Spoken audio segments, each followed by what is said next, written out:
Okay, today we're doing parallel lines. Our example says determine if the lines are parallel. And they give you line 1, which is y equals 2x plus 5, and line 2, y minus 2x equals negative 3. I just did a little graph here. Of course, it's not perfect, but just to see, this is a representation of these two lines. But this doesn't really matter. What matters is the two lines that they gave you. Okay. First of all, our two lines, they have to be on the form of y equals mx plus b. Okay. If you look at line 1, y equals 2x plus b. So line 1 is fine.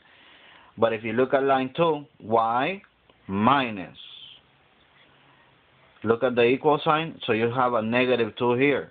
So we need to move this negative 2 to the other side so we can have it in the form of slope intercept. Okay? So we're going to work with line 2. Line 2 is y minus 2x equals negative 3. I need to leave y by itself. So this negative 2x, I need to make it plus 2x to do the positive, and here plus 2x. Okay? Line. When you have a positive and a negative, when you add it, it cancels. So on this side you have y equals. Now I want the x first, so I'm going to write 2x minus 3. Okay? What I did is I put the 2x here and the negative 3 right next to it. Okay? So this will be my line 2. Okay? Now it's easier if you put them all together. Let's say I'm going to write y equals mx plus b. Then line 1, which is y equals 2x plus 5.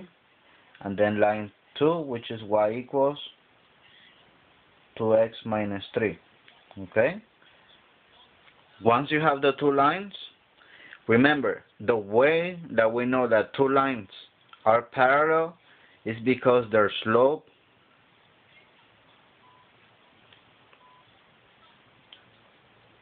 is the same. Okay? Slope is the same. And again, we already know that slope is m. Remember, m is for slope. So then you just have to check. Well, my line 1, the slope is 2, and line 2, the slope is 2. See? So what does this mean? That these two lines, you say yes, they are parallel. So this would be your answer. Yes, they're parallel. Okay? We're done.